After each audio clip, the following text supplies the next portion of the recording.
The Dead Family Diaz by P.J. Bracegirdle, pictures by Poly Bernatene. Morning came as the dead sun chased off the dead moon. All across the land of the dead, everyone's spirits were high. "Rise and shine, sleepy skulls," Mrs. Diaz called. "Breakfast is getting cold." "Huevos muertos," cheered Estrellita. "Yum!" Angelito looked at his plate miserably. Today was the Day of the Dead, when his family would walk among the living, and Angelito was feeling scared. "Did I tell you how the living have big red tongues and bulging eyes?" his sister jabbered. "And if you touch one, they feel all hot and squishy." "Ew!" gasped Angelito, turning whiter than ever. Mrs. Diaz hushed her daughter. "The living are our friends," she said, "and this is the one time each year everyone gets together to celebrate." But were they really hot and squishy? Angelito listened in horror to his sister's stories about Halloween, when the living put out fiery-eyed pumpkins to scare the dead away. "Except it never works," cackled Estrellita. "Mwahahaha!" "The Day of the Dead is nothing like Halloween," Angelito's father insisted. "Now eat up. We don't want to be late." Angelito fed his breakfast to Dante while Estrellita chomped away. Finally, the family piled into the car.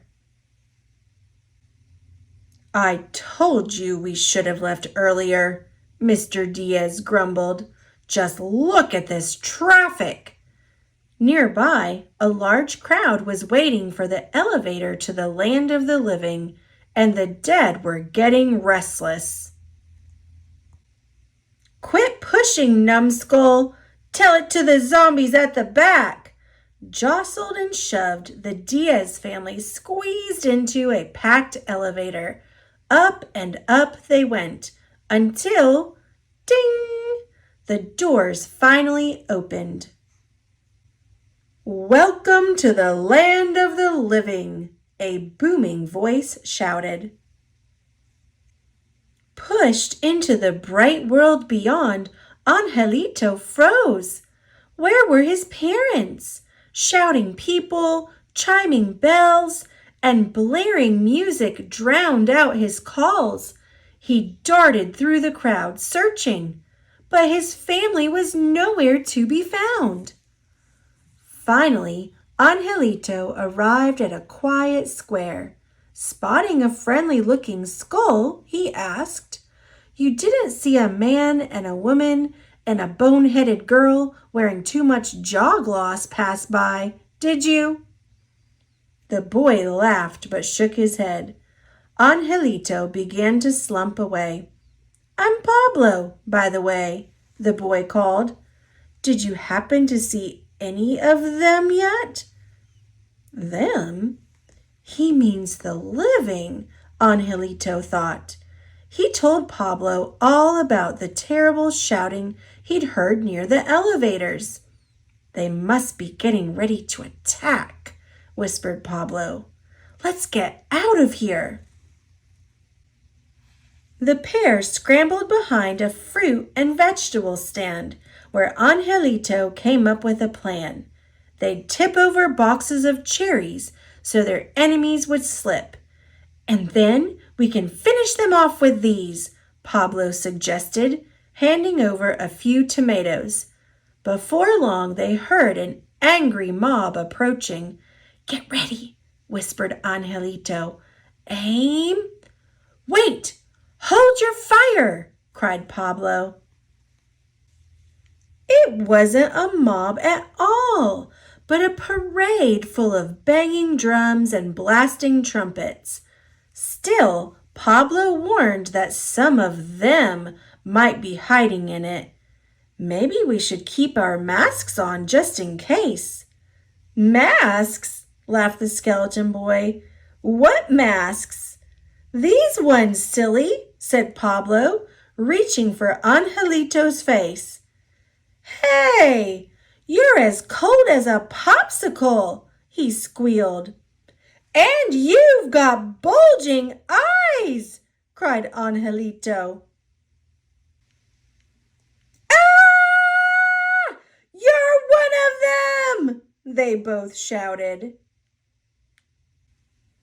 Angelito took off, tearing down streets and alleyways without looking back.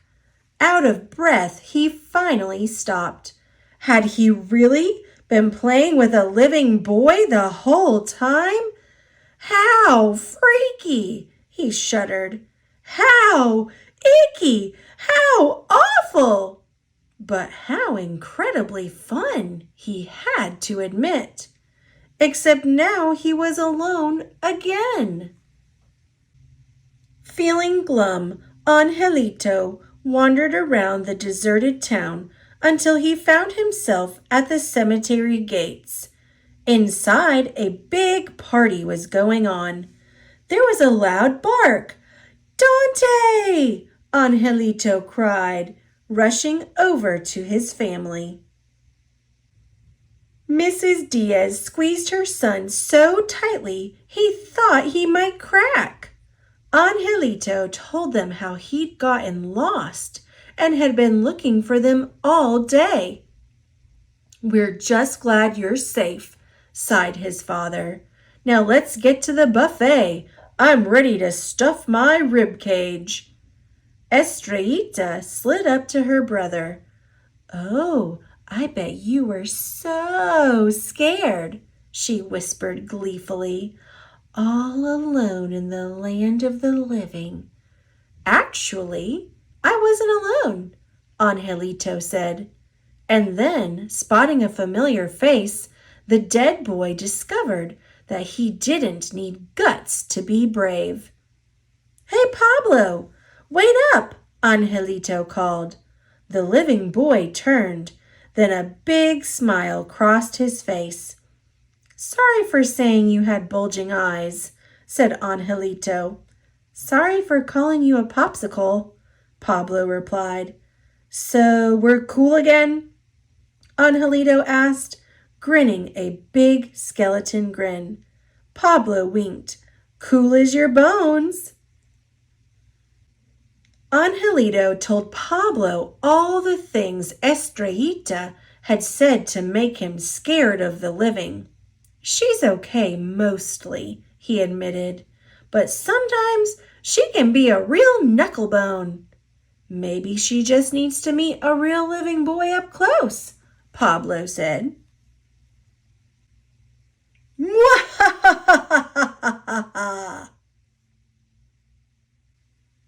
The dead moon had already chased off the dead sun by the time the Dead Family Diaz returned home. Bone-tired, Angelito headed to bed, where he dreamed sweet dreams. The Day of the Dead, El Día de los Muertos, is a holiday celebrated in Mexico on November 1st, when it is believed that the spirits of the dead return to visit the living. Though it is always sad when people die, the Day of the Dead is a happy holiday, a time for people to remember and appreciate friends and relatives who have passed on. The day is full of singing, dancing, and feasting. Special displays, known as altars, are made to welcome these beloved souls into the homes of their living family, with food laid out for the spirits to enjoy when they visit.